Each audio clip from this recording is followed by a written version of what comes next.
Put your seatbelt on. Today is going to be a long episode. Before we dive into our conversation, 3 disclaimers. 1. I'm at the tail end of a very annoying cold, so my voice is garbage. I hope I make it to the end of this disclaimer. 2. I promised in last week's episode that there'd be a part 2 to the breakup duology. I've decided against that, so part 1 is all you get. In case you're wondering about the second half after listening, it never made it out there. I'll change the title of the original episode so there's less confusion. And thirdly, a preamble to today's conversation. We're kind of ranting on, and I recognize that my quote-unquote mental flowchart makes it sound so easy to recommend the best trainers and also make sure they are queer, BIPOC, disabled, or otherwise marginalized most of the time. This isn't the case. It isn't easy. So while I stand by my flowchart, I believe it is important to also recognize that recommending a good dog trainer or any other professional is only half the equation. The other half is the fact that due to system failure, no matter what professional you're looking at, you are most likely to find a white cis guy at the top of the game. Not because white cis guys are better than others at providing goods or services, but because they are the demographic with easiest access to money, education, employment opportunities, and highest search engine rankings. That's because racism, classism, ableism, xenophobia, transphobia, and all the other phobias and isms and unconscious biases that favor white cis guys are baked into the capitalist nation-state system we currently live in. This includes search engines and AI. AI learns from human behavior, and since human behavior is inherently unjust and biased, so is the resulting information AI spits out when you ask a question. Knowing this does not change it, but I think it comes with 2 important advantages.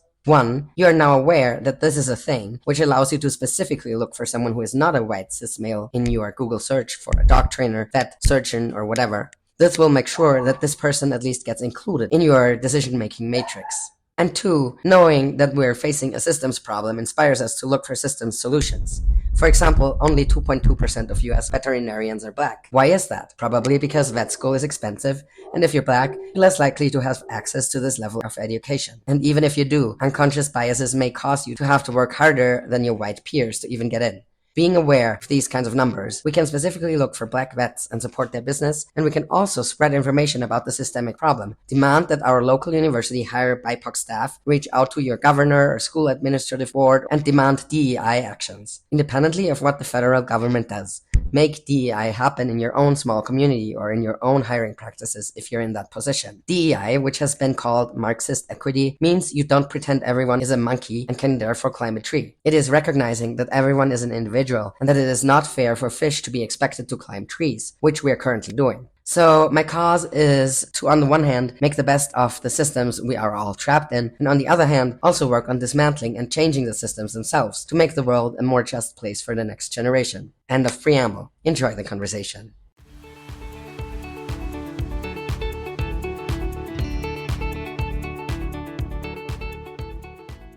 Welcome back, everyone, to the podcast. Today, I'm talking to my new friend, Anna, who I met at a seminar recently, and we hit it off and decided to jump on a podcast.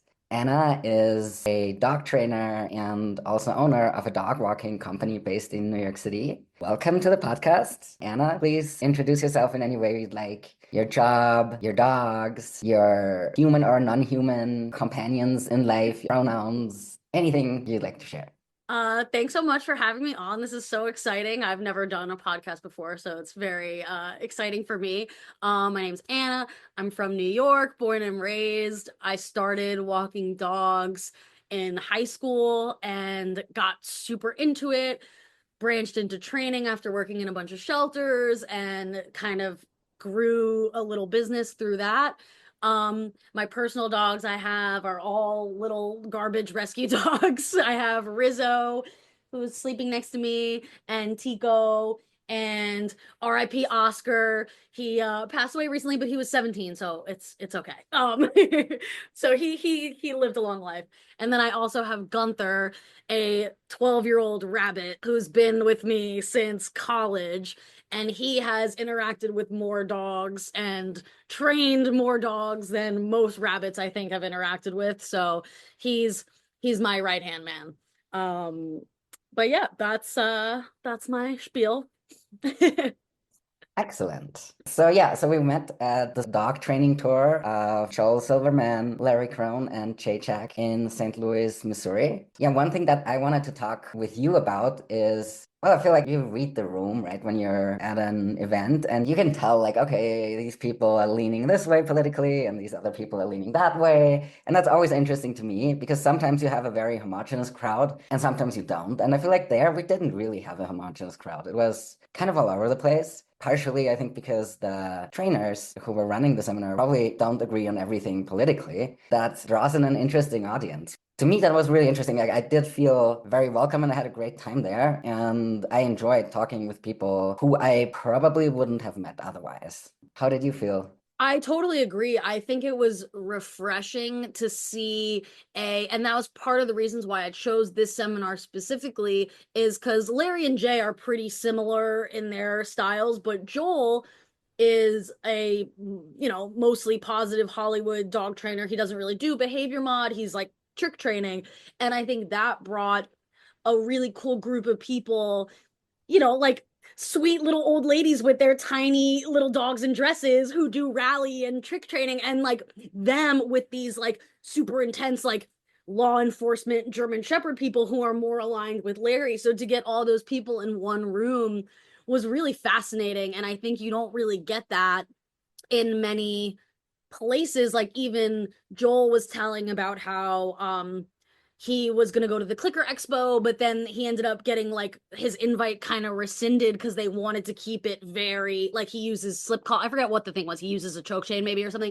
And so I was like, oh, that sucks. Like having a expo that's supposed to have tons and tons of speakers and then limiting who can say what or who can be there based on something as egregious or as like, what collar you use. Like that's such a little Yeah. tiny thing. Like, I um think it's the color he invented. It's like a Literally, yeah. sort of Yeah, the limited slip. martingale something, limited slip color, yeah.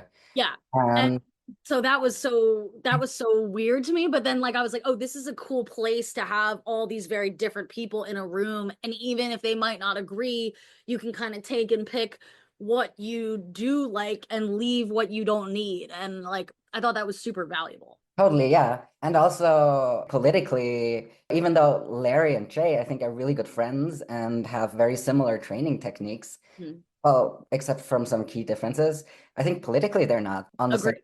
Somehow, like on some level, it gives me hope that we can be friends with people who have different views. I mean, Yeah. who would have thought? Because Yeah. if you're in the dog training world today, you think that that would be impossible, right? Yeah. And even just like in today's climate, I mean, I know you're in Mexico. Lucky you, you're avoiding this whole Trump situation, but it's very like on the internet, it'll be like, if you disagree with me, we can't be friends. There's a lot of just lock and delete if you see something that you don't. So even before the seminar, I was a little feeling me and Age, my friend who I came with, who has a shaved head and neck tattoos and is very visibly queer. We were discussing a lot of like, this could be really interesting considering, Larry posts a lot of stuff, mostly on his Instagram, about his political views, his alignment with Trump, his anti Kamala stuff. So I was like, kind of prepared for there to be an initial conflict or disparagement of him, and that wasn't the case at all. I mean, he was lovely, totally great, sweet, nice guy, treated everyone totally the same, which I think is why him and Jay and everyone can be friends, because he's not an asshole. But like if you had just seen his posts, maybe, I know I was kind of under the impression that he is probably an asshole. I didn't even think, oh, maybe he's just a guy. It's so hard because things are so, and the identity politics are even more complicated because that's who you are. It's different from being like, I don't agree with abortion rights, being like, oh, trans people don't exist. Like that's a whole separate thing. Yeah. I'm very aligned with that community, but I don't feel that personally. I think it's hard to justify like giving them money specifically. And we talked about that too, where is it enabling? Where is it supporting? And when is it just learning from different people, which we should all be doing? I think it's so important that we learn from different people, especially in the dog world that's so polarized between specifically positive and negative and purely positive and balanced and force free. All of that is so fraught with this negative energy. And I was always under the impression of, why can't we just learn together about things? And why can't you just say, oh yeah, I don't agree with that, but let's talk about this? Considering, and as you come from a like force free background, 90% of it is the same.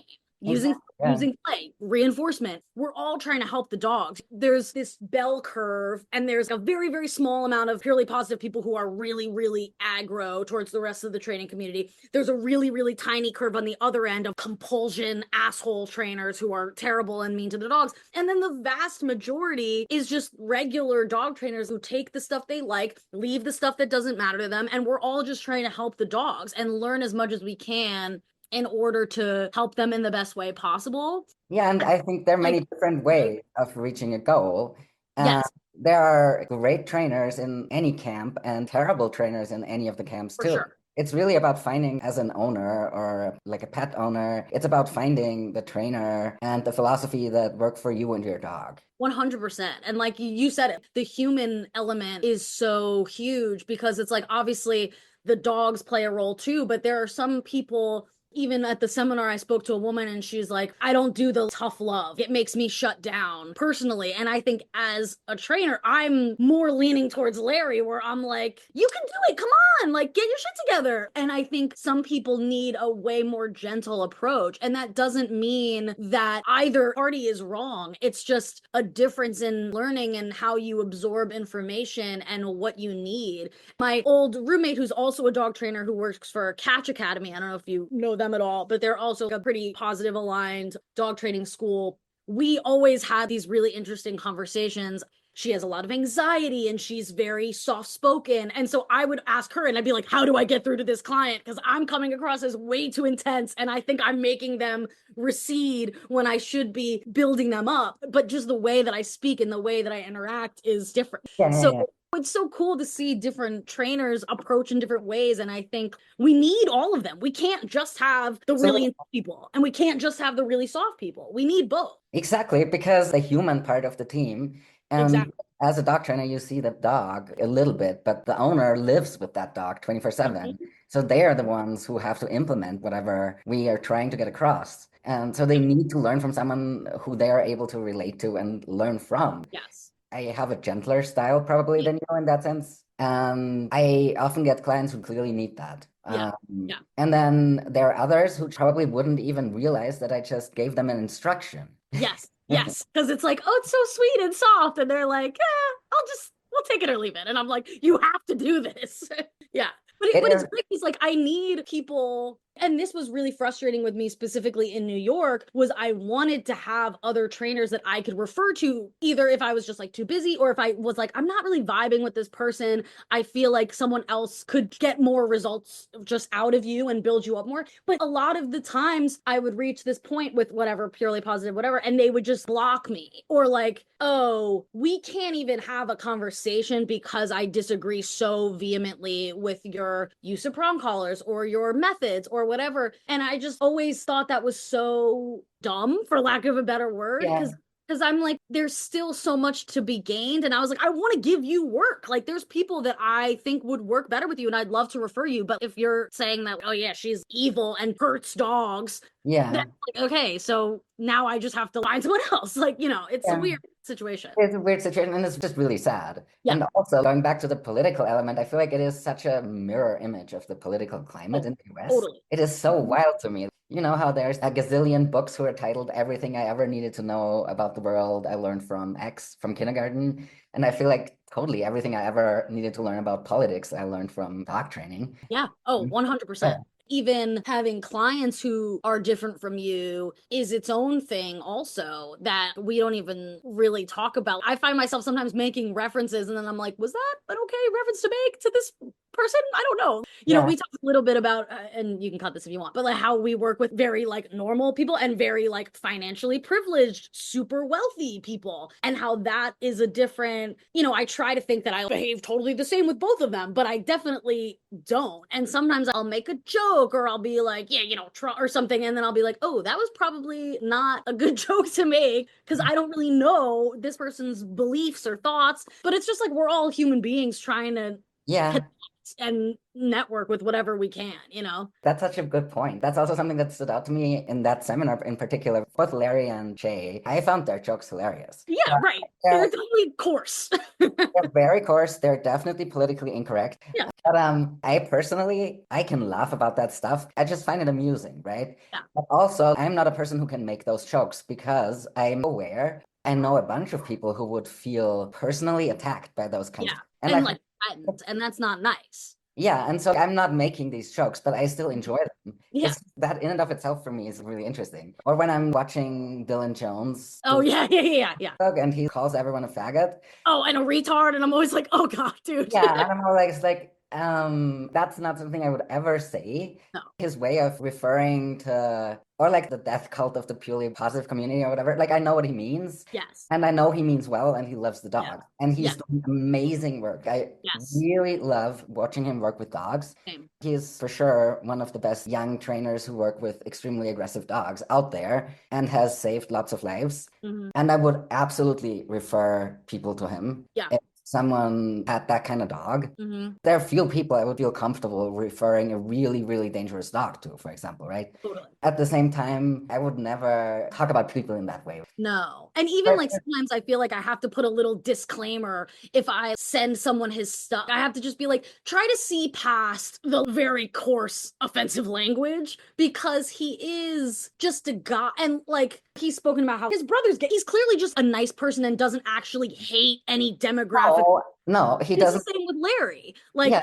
I had the same feeling about where I was like, I'm trying so hard to see past this annoying political nonsense because I know that you're a nice guy. Like, I know now that I've met him. Before I was like, I don't know. But now that I've seen who you are and I know he would never be disparaging, or Dylan Jones seeing like someone mentally whatever, they're not going to be like, retard. Like that's just part of his lexicon. And I also think this, I don't know how much we want to get into this, but the masculinized, in air quotes, because I don't know if you can see me, but the sort of realm of dog training as being this very alpha kind of brusque and like, if you can't handle it, get the fuck out. Like there's a lot of that in the industry as it is. And I'm even seeing a lot more women trainers kind of rise up to meet that because they almost feel like they need to be even more intense to meet, to be like, I can play with the big dogs. Like I can meet these guys too because I also say fuck. It's a weird, and that also is part of the big dichotomy between positive and negative, where I feel like a lot of the women balance trainers, including myself, I try to separate from this, but this is me too,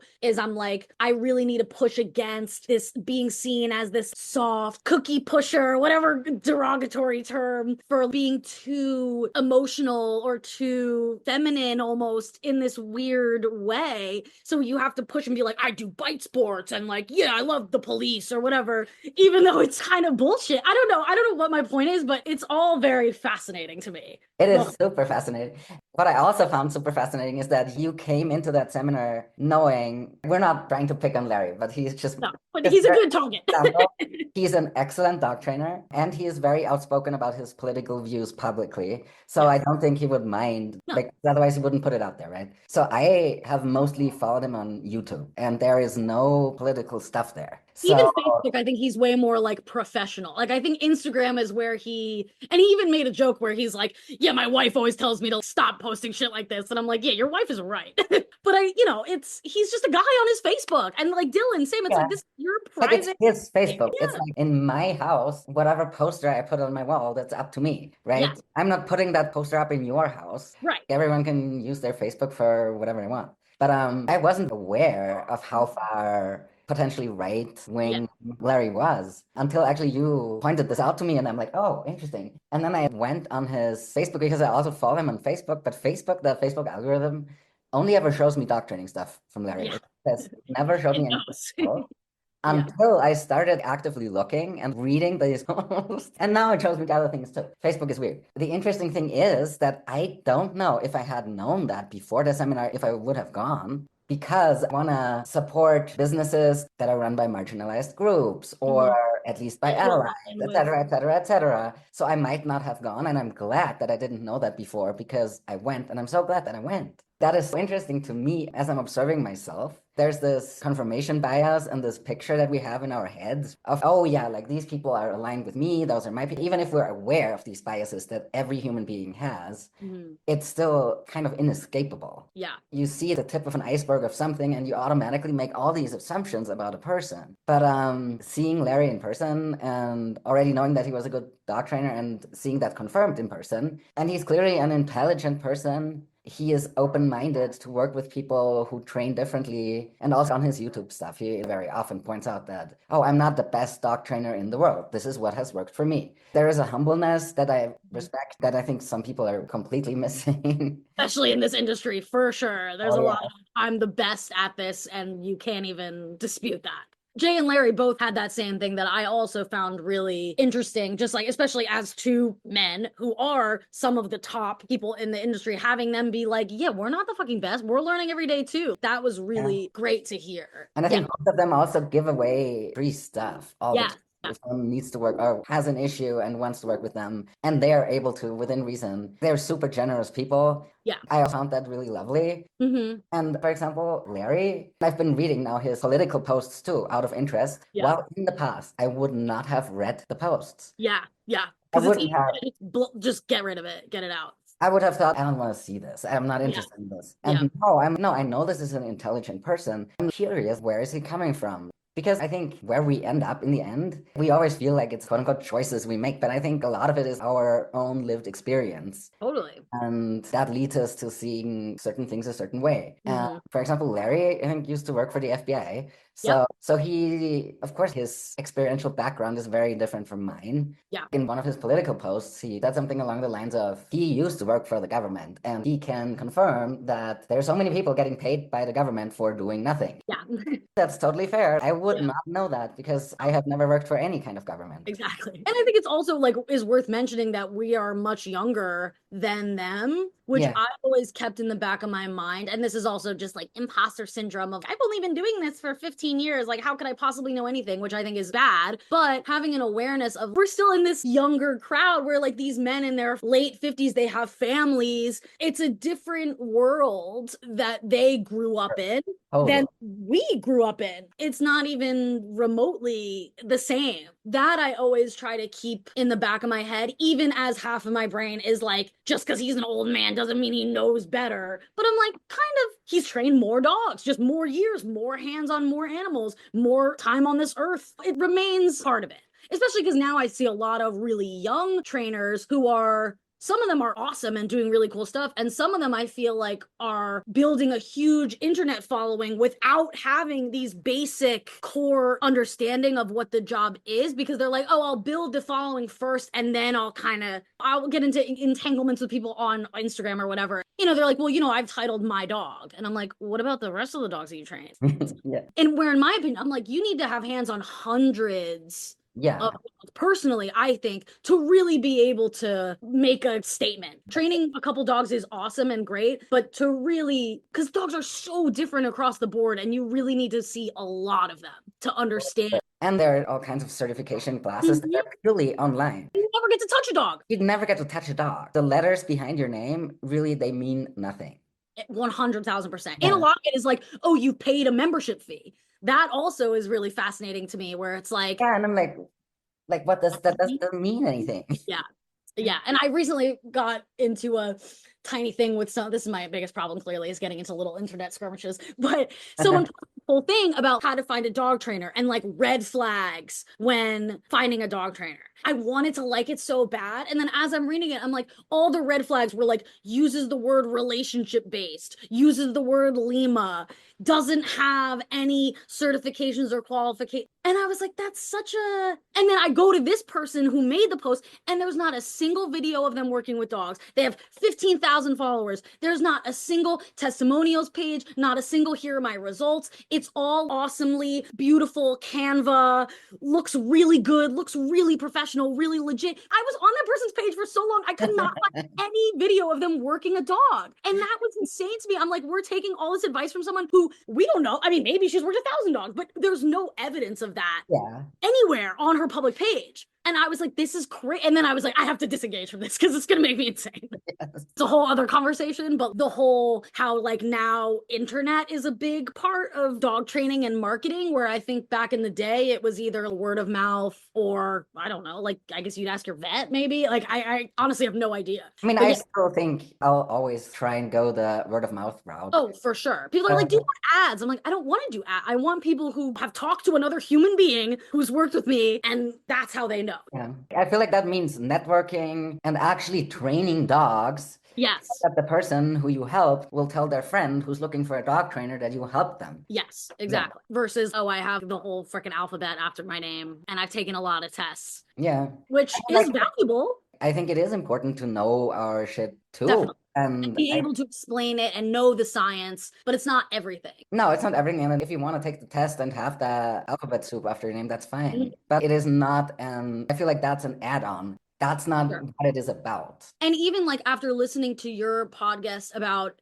FDSA and your personal relationship with Denise, but how as you've grown as a trainer, it's kind of been misaligned now, and now you can't really associate with FDSA. That to me really echoed how I kind of feel, because I've thought about getting my CPDA, whatever, you know, all those tests and titles. But when I read the thing, it's super limiting, because it says if you're going to be part of this, you need to train this certain way. You cannot do this. You cannot use this. And that to me, I'm like, why would I limit myself by aligning with a very specific style of something? To me, I'm like, as a trainer, I want to learn from everyone. I want to know everything so I can pick and choose for the specific dog what I need. I feel like people who can't get the clients are like, oh, I'll just align with this, because then it's a feeder into getting clients, because it's like you're the trusted. I don't think it even is, because I don't think most people who have a pet dog, for example, know what any of that means. That's a good point too. Just other trainers who know that. But I looked at a couple of those position statements a while ago out of curiosity. I mean, I couldn't sign that. No, because I don't want to get kicked out if I don't do something, and I don't want to I'm not willing to. Information. Yeah, and for example, I did the Control Unleashed certification, Leslie McDevitt. There's a questionnaire initially that you fill in. And one of the sections was about, I don't remember that, it was a couple of years ago.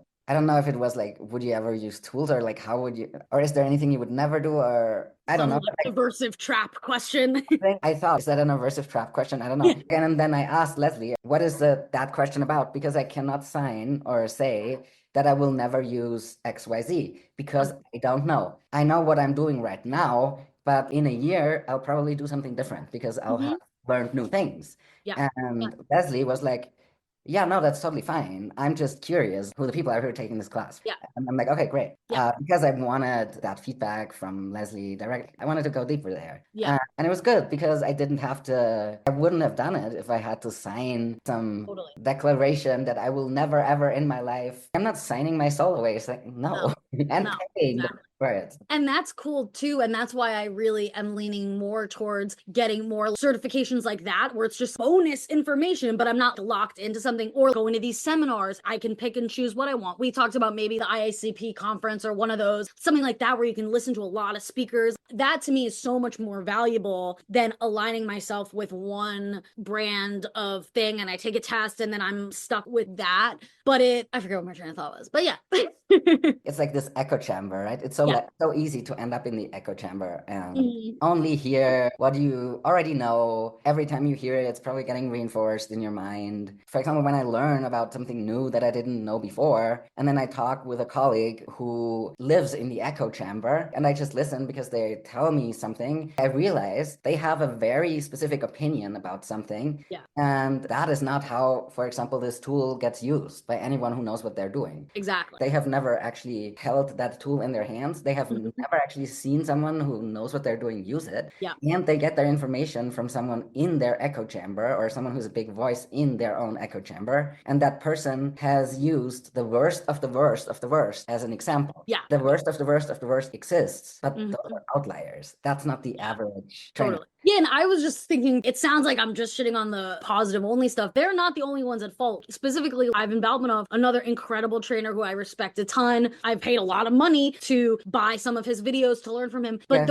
I will not take his course. One, it's like $11,000 or something egregious. Also, because part of his thing is you're super locked into his style. And if you're one of his Training Without Conflict TM trainers, you are not allowed to do anything different from the way that he trains. And that, to me, I'm not interested in. So it's not just the purely positive. They're like, you're never use aversive. It's the balance world too. It's everyone trying to make a brand for themselves and make them so specific that you can't branch off. When I think training dogs as a whole, in order to be the best, you have to have nuance. You have to have every tool available to you in order to specifically work with this dog, which is why I think these dog training schools and Animal Behavior Collective or whatever aren't producing effective animal trainers, because just by virtue of making it so big, you have to limit the nuance, because you can't have a little star disclaimer about every single thing. It just doesn't. This is totally separate, but I have like a dog walking business. I have 3 guys who work for me, and all my friends and a lot of people, and they were like, oh my God, you got to try to branch out, make it bigger. And I'm like, the bigger it is, the less control I have and the less good it's going to be, just by virtue of it being bigger. And that's always been kind of my fear. And it's also like a control freak thing for sure. But I do think part of it is legit, where it's like you lose the nuance of the learning and the knowing all these different things. And this is also a big America problem, where it's like franchise, franchise, franchise, make everything so easy that it can be on a checklist and you check, check, check. And I think a lot of these board and train facilities, that's how they're structured. It's okay, 2 weeks color conditioning, 2 weeks, boom, boom, boom, 2 weeks this, and then you're done. And it leaves no room for anything different. I feel the same way about sending my kid to like a super rigorous boarding school, right? Or like, yes, I don't want kids and I don't have kids. Same. I love talking about the hypothetical kids I never want to have. 100%. I've had that conversation so many times. I hate the way that institutionalized education is typically run. Yes. Because, I mean, I remember myself, well, I went to school in Austria, right? So there, everyone goes to public school, basically. Is it like really regimented? Like all the public schools are like teaching the same curriculum? It's getting more and more. So I don't think it was that bad back then, but it was not the right learning environment for me. I did not thrive in that learning environment. I made it through and I thrived later when I could do things my own way. But it's just really sad that we just take away the individuality and the needs of the individual, because that is what makes life nice and exciting. And I think that's an asset. Yeah. Not a bug. No, totally. Yeah. I always use that with clients where they're like, why doesn't he do this or whatever, like talking about their dog. And I'm like, well, I know you wanted this soccer athlete, but you got like a little gay theater kid. And like, that's what you have to deal with. It's good. You love them the same, but like your soccer athlete track is going to be a little bit different. And like, now you're going to have to work with like, maybe we put the dog in a theater class. Like, obviously not directly that, like change your idea of what this was going to be, even though, you got an Australian Shepherd and you thought it was going to be this. Guess what? The individual, that's not what he is. We have to meet them where they're at and try to fulfill him in as many ways as we possibly can, which is the same with kids. It's like, he wants to do art, go let him fucking do art. Who cares? I mean, I think this is just like a global problem, right? Of making everything in a box, a franchise, everything is just like produce, execute, cookie cutter, and taking all the beauty and nuance and interestingness out of life because it's harder. But that's why it's better. Like, I don't know. Yeah, if I get to choose between a franchise to walk my dog, I mean, I think if I needed a dog walker, I probably wouldn't have dogs, because walking my dogs is one of my favorite things. But I'm privileged, right, to not. Yeah, the very non-New York statement. Of course, I would go to the 1-person or 3-person business rather than the franchise. Yeah. Because then I know, I don't know how your intake works, but let's say I talk to you, even though you're not going to be the person who's going to walk my dog. If you have 2 or 3 people working for you, I will trust that you actually know everyone personally, and you have probably trained them, and the information you're giving me will apply to how my dogs will be treated. Versus some franchise, you may not even know who the person coming to my door is going to be, and that's not what I want for my dog. No. And even like within, and this is also a very specifically New York thing, but the franchises are a huge portion of just the dog industry in New York. For example, like Biscuits and Bath, they're the biggest one. So they're everywhere. What is that? What is Biscuit and Bath? It's a daycare. It's a grooming facility. They do walks. They do quote unquote training. It's a room that all your dogs are in, barking the whole time. It's miserable, in my opinion. There are some dogs who are there all day, every day, because people are like, just put them there. But the walkers who I've spoken with, because when I was young and really wanted to get into the dog thing, I was like, oh, I'll go work at Biscuits. It sounds great. They get paid $7 an hour, minimum wage. There's no incentive for them to learn anything about dogs because it's just a shitty McDonald's equivalent of working with animals, and they get so burnt out. So the turnover is really fucking high. And it just sucks because sometimes I'll see, like specifically the other day, I just saw one of these Biscuits guys and they all like wear the same shirt and they all have the same branded leashes. So it's like very easy to tell who's who. Usually they just look miserable. But there was one guy and he had this beautiful giant black Russian terrier, some like really intense dog. And he just had a really good handling moment where he like, you can see someone and you're like, ooh, like they get it. Like he just instinctually did like a cool turn and I was like, nice, he gets it. And I almost went up to him and I was like, do you want to work for me instead? Like I didn't, but I thought about it because I should have, like, because it's a waste almost to see such excellent handlers just getting bogged down by this shitty franchise and like missing all the nuances. My dream is to open like a structured daycare in New York City, which will never happen because rent in Tribeca where I work is like, $1 million a month or something insane. But where you can put the dogs who want to play together, and the dogs who don't want to play can do other stuff, can do training, can do walks, can do whatever. It's not just throw all the dogs in a room. And I have a lot of dogs who are like drop out. So pup culture is the other one. There's a lot of doggy franchise things. But so like half the dogs we walk are because they got kicked out of these daycares, not because they're dog aggressive or whatever, but because after the 5th hour of a little annoying dog annoying them, they reacted. And I'm like, yeah, that's obviously like why wouldn't they? Normal, yeah. And now they walk with dogs, they come to the park with me, they play with dogs every day, and they're fine because we've catered it to them and because there's consequences, rules, boundaries, blah, blah, blah, all that other stuff. And I feel like I would feel the same if I was working with a bunch of toddlers. I'd be like, you can't just throw them all in a room and be like, have fun. That's crazy. Yeah, I don't know what it is like in the US or in Mexico for that matter, but I have a friend in Austria who has a kid who just entered kindergarten. And it's a huge class. It's over 20 kids, I think, to one. Oh, yeah. We have like 30 kids per. How is that even? That's terrible. Yeah. I'd rather work with 60 dogs in a room than 10 kids. Yeah, but both are. Both is bad. Both seem like you can't provide a quality anything with these numbers. Totally. No, it's impossible. I knew another girl who worked at another one of these big daycare franchise things, and they basically gave her no training. And her first couple months, she was doing overnights where she's alone in this facility with 40 loose dogs. Wow. And she ended up getting very severely injured, breaking up dog fights, which is like, no shit. That's a thing that they just keep doing. And it's just like, oh yeah, it happened. Insane. On her neck, but like really, really bad. That's a thing. They just have all the dogs loose on their neck. It's crazy. Sometimes the dogs will kill each other and they're like, oopsies, like literally. And like they have just a really good liability insurance, I guess, or... Yeah, and I remember someone was asking me, because I think what it is they think of it, it's not like someone like you or I who's passionate about this and has been doing it for forever and they're like, I'm gonna do this. It's people who are like, oh, this will be a good investment. I'll buy this thing, I'll hire a couple people, we'll throw some dogs in, I'll get insurance, done.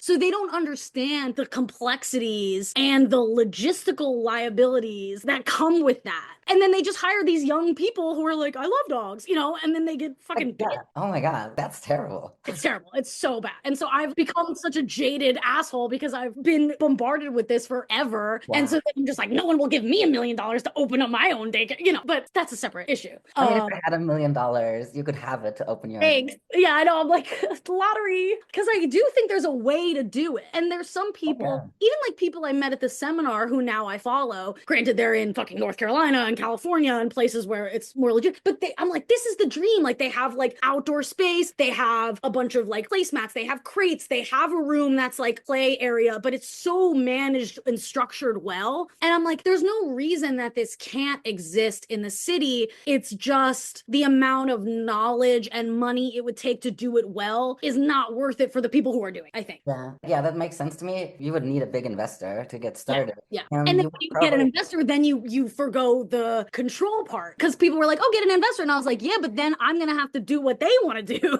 yeah, And okay, so someone who, angel investor. an angel investor, okay, yeah. That's what I need. And then you would have to charge, you just have to charge a lot more than those franchises because you can't have 40 dogs to one person ratio. Yeah, and those franchises are probably what, like $30-$40 a day for their dog to be there for 8 hours, and like that's super cheap. That is But- so cheap, yeah. Yeah. I think you would get an audience because some people realize that they don't want their dog to be in that situation. Or they can't because they've been kicked out of too many places. Right, but also at the same time, the problem with that is it sucks because it makes it a huge privilege to get good daycare, just like it is for kids, I think. Yeah. Oh, for sure. Right. like- The more niche you get and the more specific, there's a really famous private school here called St. Anne's. They don't have grades. One of my close friends growing up, she went there and we went to college together and she was like, I've never gotten a grade before because it was all like almost like Montessori based, very hands-on learning. A report card is your teacher being like, she's been awesome and doing this and this and this, and it's all written. There's no A's, there's no numbers. And I was like, that's insane. Because I also went to public school where it was like, here's your 85, go away. But probably $60,000 a year or something to go to St. Anne. Like, it's a crazy amount of money. Yeah. And it's like, yeah, I want the like bougie private school of dog training. I don't know. Yeah, the problem is capitalism, let's be honest. Oh, yeah, it's always the problem. That's always the big one. To go a little bit back towards the topic. Yeah. I mean, the political one, not even the dog one. I think one problem, I mean, politics have gotten crazier since we met. Yeah. I think one of the big issues is that you basically have a two-party system because there are two parties who are able to win an election even though others exist. Yeah. So everyone thinks of it as you're either this or you're that. Like as if there were only two ways of being in the world. Yeah. That in and of itself creates the problem. Yeah. Because most people will not neatly fit everything the Democrats say or everything the Republicans say. Yep. It gets broken down around these things. And I mean, also like the way that voting works in the US. I mean, come on. Oh, it's a nightmare. Yeah. Ridiculous. That system in and of itself, I think, creates huge divides that wouldn't necessarily have to exist if people were able to make actual meaningful choices from a wider variety of different things. Well, I think it also creates like a sense of distrust. Like a lot of the young people I know, my sisters, they just don't vote because they're like, I don't identify with any of these fucking people. I just want to separate myself entirely, and not to make it back at dog training, but it is very like balance versus force free. It's like, oh, well, if I'm not in one of these camps, what am I? And it's like, we're all in the middle, guys. We're all. And why can't we? I'm sure there are some people out there who are evil demon spawns. Yes. That's not most of them. In general, dog trainers as well as Justice Elon Musk and, you know. But like most people, they're just going on their previous experience. They know some things very well and others they know nothing about. Why can't we all just get together and share things? Like I always imagine it like a potluck dinner where you get to learn from each other, whether that's dog training or life. That's how you grow as a person and as a dog. Totally. I also think too, like that we touched on this a little bit, giving money to people who you don't necessarily align with and like how to grapple with that. And when I was thinking about it, because you were like, oh, here's some things to think about. So I've been thinking about it. So one of my things was like, because there's also like, we've been boycotting Starbucks because of the Israel-Palestine thing. We've been boycotting whatever. And I have no problem doing that because I'm like, I don't care about Starbucks anyway. I'm not getting anything from the Starbucks experience. Whereas this seminar, even though, okay, yes, I'm giving money to Larry, whose politics I don't agree with, but I'm getting stuff out of it. And if I'm able to then give that back to the community, whether it's for pay what you can or lower rate training stuff, or use our higher paying clients to kind of pay for or bolster the people who can't afford to pay, that to me is worth it because it's not just about, oh, you're supporting this person. It's like, yeah, but I'm using it for a greater purpose and to give back to the people who can't necessarily afford it otherwise or whatever, which people probably will disagree with. And I think it's up to every individual to decide how they feel about it. That's the way I justify it, you know? That's actually a good way of thinking about it. I agree with it. The system is in and of itself flawed, but we're currently trapped in it. So we have to make the best of it. I actually made a list of basically this mental flow chart of how to decide. So if someone asked me about a dog trainer in a place I'm not there and they want to work with someone in person, and for some reason I know a bunch of dog trainers there. The number one priority is because this person wants or needs help with their dog, I want to refer them to the best. That's always number one, independently of anything else. Yes. If Larry is the best, then I'm going to refer them to Larry if they're in the area and Larry is taking on private claim. Yeah. I wrote this down. Yeah, right. If there's two equally competent trainers who have Right. differently, it's like, yeah, go with the cool gay one. Like, you know.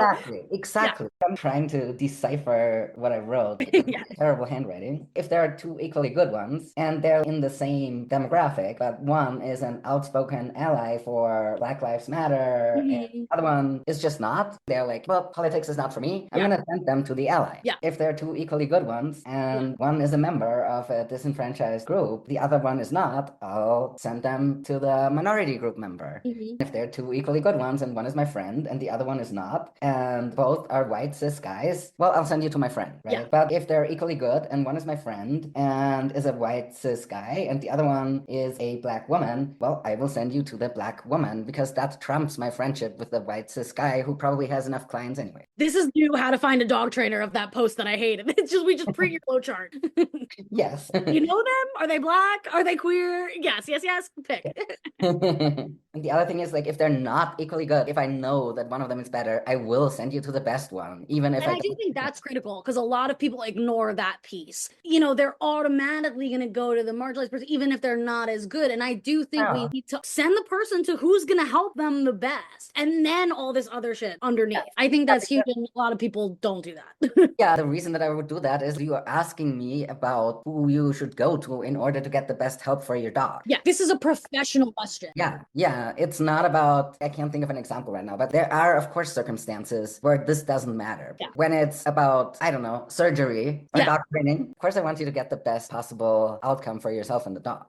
Oh, yeah, and then the other thing is if there are two equally good and pretty much everything about them is the same, I will just send you both options and then you let you decide. Choose whoever you seem to like better, whose website you like better, who you get the first appointment with, who's closer to you, I don't know. Yeah, pricing, then all that other things go into play with the like individual capitalists, whoever you decide to work with, whatever you have on. Yeah, in case of doubt, if I can get the same quality product, I will, of course, support the minority-owned business as much as I can. Yeah. If it's a little more expensive, if I can afford it, that's where I'll go. But when it comes down to quality, that's if I'm buying a collar that someone is making, I want the one that doesn't break. Yeah. No matter who makes it. Right. Yeah. Back to the politics thing. It's like going from this like macro lens to the micro, and like, how do we serve our little communities versus voting for one of the two? Like, obviously I voted, but like, did it mean anything? Who the fuck knows? Did it make me feel good? Not really, you know, but I think it's so much more valuable to do like buy nothing groups in your neighborhood, or like, you know, give to your neighbors. Like, I just gave my neighbor a space heater because her heat went out. Like, little things like that are so important, especially to boost up the people who are feeling so defeated in this two-party whatever mindset. And it's the same with the dogs, right? It's like on a personal level, how can we help each other and help the dog? Because honestly, like, dog training, if you ask me, is a community service. Especially when you're doing behavior mod stuff, like you're trying to make a community safer. Like, I have dogs who are like trying to kill kids in elevators. This is greater than like, I want your life to be easier. This is like a big safety thing. And it's also, of course, about the dog's quality of life and your quality of life and all this other stuff. But there's something to be said about it being kind of a community service, or like even educating about leash laws, or like why it's so important to have your dog on a leash, especially again, and like the Mexico versus the New York leash stuff is a whole separate thing we could talk about. But in New York, it's a real problem because we have a lot of not well-trained dogs off leash, and it leads to a lot of fights and injuries and dogs getting hit by cars and just horrible, horrible stuff. A lot of it is just like shitty men and ego stuff. And a lot of it is just people genuinely don't know. They're just, I just want to give my dog freedom. So being able to kind of speak to them as individuals and be like, here's a 30-foot long line, have fun with that. Or like give resources to fosters and educate. A lot of my clients buy doodles and dogs like this. I'm like, you know, next time you get a dog, like there are a lot of really, really good dogs out there who are sitting in the shelters. All my dogs are, I say they're from the garbage. They're from the shelter. But like just little bits of how to educate in our small world versus then kind of yelling out into the macro ether of like, and again, this is where like the bigger you get, the less nuance you have. So it's like adopt, don't shop. And then my thing is like, unless blah, blah, blah. And then there's all this little unless. under here. But when you're speaking to a person, it's so much easier to get all these little nuances in than it is when you're making a grand statement. I was just reading this book, I forget which one, but she was basically very anti the spay neuter laws, which have done amazing things for the dog population and blah, blah, blah. But her whole thing was like, we're basically doing this like surgical intervention on very young dogs to fix this human problem that we created, instead of educating people on like, just don't let your dogs fuck, like, or, you know, put a leash on your dog, like all these little things. And it's like, yeah, because it's so hard to educate people to that level that it's easier to just surgically eradicate the option. Honestly, that's not true, because Europe is not like Right. the example that's not They true. don't do it at all. Exactly. Yeah. And like, you can educate a population. Yeah. I don't know if this is like an America thing or whatever, but it is very black and white. And so like the adopt, don't shop, I'm always like, yeah, like adopt first, but also if you want a really specific breed, I have a little thing like looking for a breeder. It's like, these are all the health tests you better fucking see. These are all, you better go visit. Don't just get on a plane and show up with a dog. There are a lot of terrible pet stores and terrible puppy mills, and they have amazing websites and charge $15K for a dog. But I'm like, no, you want like some old lady who's just like so passionate about toy poodles that she's been breeding them for her entire life and she does 1 litter a year. That's who you want, not this corporation again who's just produce, sell. Yeah. Yeah, like I know you breed Malinois, where like in the past I would have been like, I would never talk to a breeder. But now like I have such a more nuanced take on that and how important it so is. much.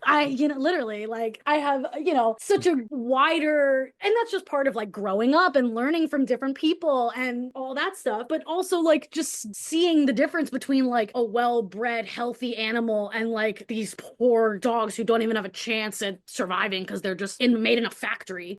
Also, I do think what is the quote unquote best practice is really dependent on where you are. Totally. And what that environment and the community looks like. Mm-hmm. There's no one size fits all solution. Again, yeah, I like what you said about educating your own community, because that's the community you know. Yeah. And that's where you're gonna be heard, and that's where you're gonna have an impact. Right. On the world stage, very few people have an impact. But Right. most people, I read, what is that book called? It's a really good book. Of course, I don't remember. It's We like, both have to go and like find all the references we're making, and then we can put them in the text box or something. yeah, it's about politics, where people treat politics like sports. And they follow this huge basketball team or something, and they feel like, okay, it's a presidential election, I need to go vote. But because of the way the US voting system is set up, if you don't live in a swing state, it probably doesn't really matter. Oh yeah, it matters the least. Yeah, it matters the least. Yeah. And then nobody goes to the local elections. Right. Those are that actually matter. Yeah. Those are the ones that are going to have an impact on you and your community. People don't even think about that. Yeah, right. And if you asked me to name like my local comptroller, I wouldn't know them. But I know all the big names that I don't like. It's such a weird way of doing things that doesn't make any sense. But here we are. I think the way of doing things is the system itself creates that, right? Mm-hmm. I'm an anarchist. I'm for getting rid of the system and abolish it all. Yes, burning it to the ground and starting it. Dogs running amok. That's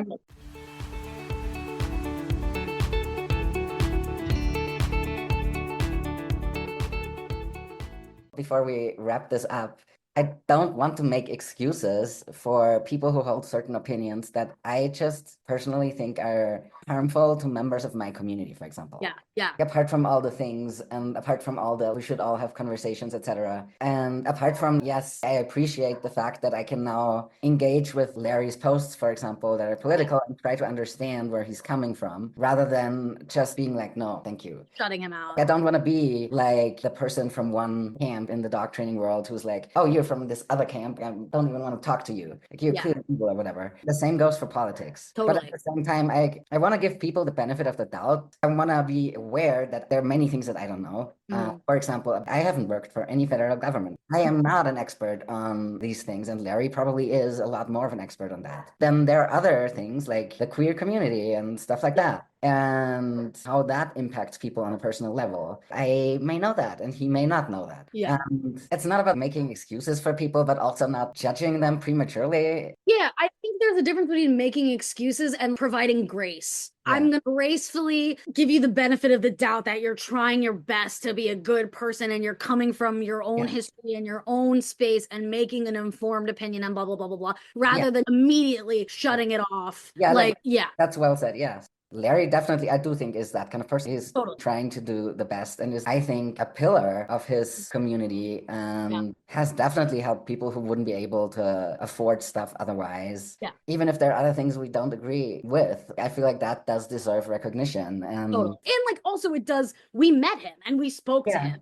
He was kind and funny and not dismissive of either of our identities. He says these things on was it a Facebook Live or a recent YouTube where he said, "Come to my seminars. Everyone, all we do is talk about dogs. Yeah. And it doesn't matter what race or gender or where you're from." And it's true. Yeah. He's not one of those people who talk a lot and then there's nothing behind. Yeah. And he gave us all kind of an equal standing, right? Like I'm always afraid when I go to something like this that it's like, oh God, all these like white cops are gonna get all of the like, because they've got the Malinois, they're doing bite sports and like they're gonna have all the, and that totally wasn't. It was like everyone was on the same foot, on the same standing. We were all coming from the same place of wanting to learn, and he treated us with all the same respect. The old lady with the Yorkie, the man with the Mal, like me with no dog, just running my mouth about New York. Like it was all we were very evenly played, which was really refreshing. Yeah, totally. Yeah. And also, I really love that Chase dog Sue has a rainbow flag. Yeah. It's like, Jay has been like very loudly an ally, which I also thought was interesting that they work together. But now meeting both of them, I'm like, I kind of see. Because they have a very similar sense of humor. They're a great combination. Yeah. It makes me happy. Stuff like that makes me happy. Yes. Like there's a white dude who is into traditional white dude stuff and is a very loud and outspoken ally. Yeah. Also, I feel like he respects his wife so much. Oh, yeah. Yeah. Like, that's clear. So clear. Like gives her shout outs all the time, which I really like that. And even the way he spoke about like his son, who is like seems a little shy. Like he was talking about how his daughter is like a little badass and like he has all these like fights with her. And then his son, he's like, I have to be very careful with like how I speak to him and how I congratulate him on some sport. Like, you know, and I was like, that makes me like you because you're not just like, well, you're a boy, like do it. It's like, no, you're an individual at your core. And I think that's so important for all of us to realize just in our intrapersonal and intra-animal interactions is like we're all individuals coming from where we come from, you know? Yeah. Jay, I think, is extremely thoughtful and definitely has learned to meditate and sit with things and is really good at reading people. For example, at a dog training seminar and I don't have a dog with me. I just like, I want to train a dog. I need something to do with my hands. And he's like, get up here, grab the leash. I'm a first row person because if I can't work a dog, at least I'm going to be in the first row and I'm going to ask all the questions and whatever. And like totally got that so fast and gave me stuff to do all the time. Yes. That is so cool. Yeah, well, I love that. Like just being good with people and realizing what they need rather than having this one approach for everyone. Yeah, anyways. Yeah. Well, I'm really glad that I went there. I'm glad that I met you. And I mean, who knows? Maybe next come to Mexico soon. You come to New York. Yes, I might have a layover. I'm thinking of going to Austria in May. Ooh, I'm around. Nice. I'll let you know. I'll keep you updated. Yeah, let me know. Okay, we're about to run out of time again, and I want to give you a chance to plug all your socials. Let's just do another quick. Instagram, Anna Tank Dogs, 2 N's. I got a YouTube. It's all in my link in bio. Pigeon Pals LLC is my dog walking company if you're in downtown Manhattan or New York and want to talk about dogs. But yeah, Instagram is mostly where I'm at all the time. Whoop, my dog just fell off the couch. She's fine. But yeah, that's my where you can find me. I'm always happy to chat. Yeah, I'm excited to put this everywhere. I'm looking forward to it. And also, dog training wise, do you have a specific area that you focus on or specific types of clients? Training, I kind of do everything. I do puppies, I do aggression, I do play, I do all sorts of shit. So just reach out, and if I know someone who will do it better, I'll send you to them. Nice, perfect. So if you're in New York, look for Anna on Instagram. Yeah, thank you so much. Well, that was so much fun. Thank you for coming on. Yay! Thanks for having me. Yes. If there's something you want to say out loud to a few more people than are in your house, just let me know and we'll do it again. All right. Yeah, no, I think we definitely there's more to be said. We'll do it again. That always is. Yeah, always. Maybe a city versus country training thing or something. Oh, yes. Because that's all like such a huge difference.